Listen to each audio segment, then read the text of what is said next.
On Monday, 25th March, the Mumbai police registered an FIR against stand-up comedian Kunal Kamra based on a complaint made by Shiv Sena MLA Murji Patel for allegedly making defamatory remarks against Maharashtra Deputy Chief Minister Eknath Shinde.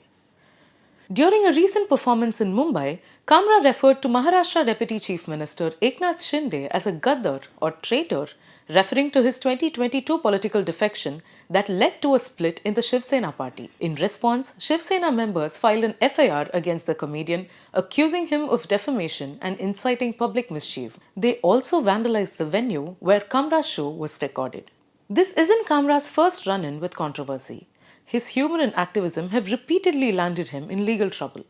Let's take a look at some of the key incidents that have shaped his journey. In an Indigo flight in 2020, Kamra confronted journalist Arnab Goswami questioning his journalistic practices. Goswami remained unresponsive throughout the encounter. Kamra later shared a video of this incident on social media, which led to Indigo imposing a 6-month flight ban on him. Other airlines, including Air India, SpiceJet, and GoAir, banned him indefinitely. This incident sparked debates about freedom of expression and the boundaries of in-flight conduct. In May 2020, Kamra faced backlash for sharing an edited video of a 7-year-old boy singing for Prime Minister Narendra Modi during his visit to Germany. The edited clip replaced the original song with Mehengai Dayan from the movie Peepli Live. The child's father accused Kamra of dragging his son into politics, leading the National Commission for Protection of Child Rights to take cognizance and request the removal of the video. Kamra later deleted the post, stating that his intention was not to mock the child. In 2020, Kamra posted a picture on social media showing his raised middle finger, captioning it as a message to then Chief Justice of India, Sharad Arvind Bobde. This act was in protest against the Supreme Court granting interim bail to Arnab Goswami. The Attorney General granted consent to initiate contempt proceedings against Kamra for his gesture, deeming it obscene and derogatory. In May 2020, a plea was filed against Kamra for his remark that the Supreme Court was a Brahmin Baniya affair during his show Be Like. The petitioners sought contempt proceedings, arguing that his comments were derogatory towards the judiciary. Kamra's remark was seen as a critique of the perceived dominance of the Brahmin and Baniya communities in the Indian judiciary, highlighting a growing intolerance culture. He stated that taking offence had become a national sport. In September 2022, after his show was cancelled in Gurugram due to threats from the VHP and Bajrang Dal, Kamra wrote an open letter to the VHP.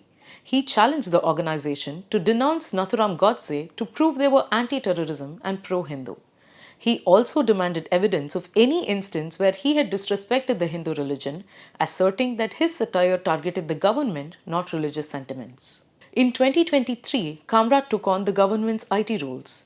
He filed a petition challenging the Information Technology, Intermediary Guidelines and Digital Media Ethics Code Rules 2023, arguing that specific provisions, particularly those allowing a government-established fact-checking unit to label content related to government affairs as fake or misleading, infringed upon the freedom of expression. The Bombay High Court, in a split verdict, held that Rule 31B5 of these rules was unconstitutional, siding with Kamra's concerns about potential overreach and censorship. Not all of Kamra's battles have been political. Kamra publicly criticized Ola Electric CEO Bhavish Agarwal on social media, highlighting unresolved customer grievances and refund issues. The exchange escalated when Agarwal challenged Kamra to assist in resolving customer issues or, and I quote, shut up.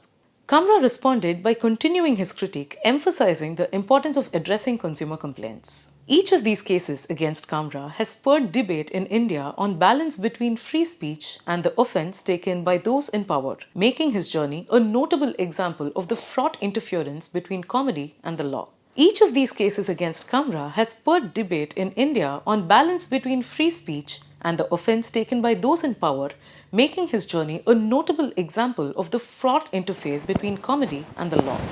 So what do you think? Is comedy meant to challenge power, or should there be limits?